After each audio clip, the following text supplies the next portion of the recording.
ये है कर्म कसौटी न्यूज, जनता की आवाज, जनता का सिपाही। कानपुर की एक और लुटेरी दुल्हन, भाई बना युवक निकला पति।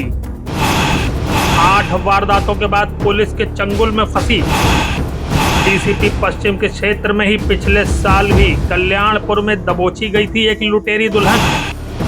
शहर में एक साल में तीसरी लुटेरी दुल्हन गैंग समेत दबोची गई।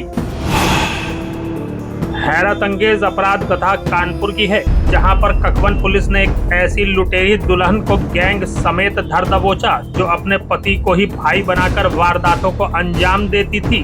उसका पति गैंग के साथ अकेले विदुर या गैर शादीशुदा मर्दों को ढूंढकर शादी करवाने के नाम पर पहले पैसा वसूलता था, फिर मंदिर में अपनी ही पत्नी के साथ शिकार की आधी अधूरी सी शादी करवाता था। शादी के अगले ही दिन शिकार बने पुरुष के घर पहुंच जाता था। दुल्हन बनी पत्नी के संग मिलकर दूल्हे और उसके पूरे परिवार को खाने पानी में मिलाकर नींद या नशे की गोलियां खिला दी जाती थी। इसी तरह सबको बेहोश करके घर का सारा माल लूटकर पत्नी समेत ये शातिर गैंग फरार हो जाता था। पूरी कहानी खुद कानपुर कमिश्नरेट के डीसीपी पूर्वी से सुनिए। थाना ककवन पुलिस के द्वारा एक 4 व्यक्तियों के एक गिरोह को गिरफ्तार किया गया है। इस गिरोह में 4 व्यक्ति हैं, जिसमें दीपक उर्फ रुद्रेश कुमार जो कि रेवना थाना कानपुर के रहने वाले हैं, रजनीश उर्फ पंडित जो कि हमीरपुर का रहने वाले हैं, राजकुमार साहू और मुस्कान यादव ये दोनों बलिया के रहने वाले हैं। इन लोगों का अपराध करने का तरीका ये था कि वो तलाशते थे जिनकी शादी नहीं हुई है किसी भी कारण से, या जिनकी पत्नी का देहांत हो गया है और घर में पारिवारिक जिम्मेदारियां संभालने के लिए उनको शादी करने की इच्छा है।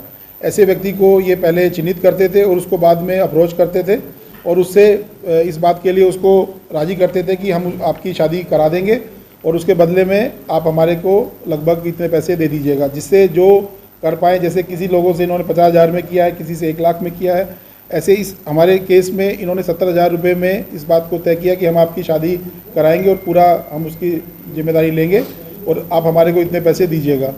तो जिस व्यक्ति के द्वारा थाना ककवन क्षेत्र में शादी की गई, उन्होंने उनको पैसे भी दिए और बाद में इन्हीं में से एक व्यक्ति ने उनको पास के एक मंदिर में ले जाके उन दोनों का विवाह भी करा दिया, जो कि अपने आप में जो पूरा जैसे रीति रिवाज के अनुरूप नहीं था और विवाह भी वो गलत है।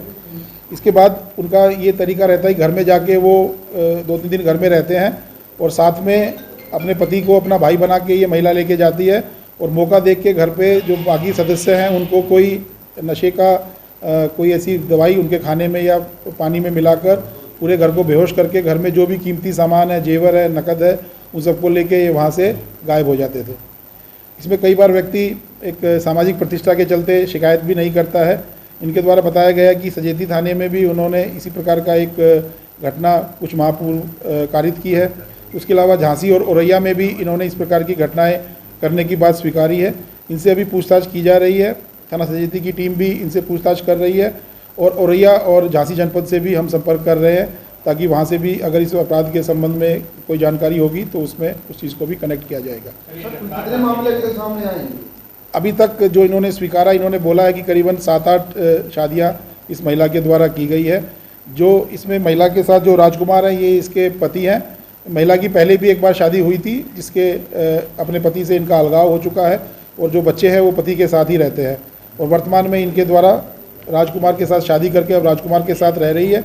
लेकिन अपराध करने के लिए ये राजकुमार को अपना भाई बताती थी और दोनों मिलकर जिस घर में इनकी झूठी शादी रचाई जाती थी उस घर में दोनों मिलकर भाई बहन के रूप में 1-2 दिन रहते थे और मौका देखकर उस घर की जो भी संपत्ति है।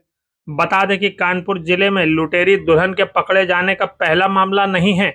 अभी पिछले साल ही नवंबर में इन्हीं डीसीपी पश्चिम विजय ढुल की टीम ने कल्याणपुर थाना पुलिस के संग मिलकर बिल्कुल इसी प्रकार पति और परिजनों संग मिलकर अविवाहित पुरुषों से शादी करके लूटने वाली संगीता नाम की युवती और उसके पूरे गैंग को पकड़ा था। संगीता गैंग शिकार से सोशल मीडिया के माध्यम से शिकार को फंसाता था। वो और गैंग के लोग संगीता को अविवाहित बताते थे। वहीं बीते अक्टूबर में भी कानपुर की नजीराबाद पुलिस ने काकादेव निवासी एक महिला को कंप्लेंट के आधार पर दबोचा था। वो फर्जी इनकम टैक्स अफसर बनकर रसूखदारों को शादी के जाल में फंसाती और फिर लूट लेती थी। वो 4 लोगों को अपना शिकार बना चुकी थी। ये है कर्म कसौटी न्यूज़, जनता की आवाज, जनता का सिपाही।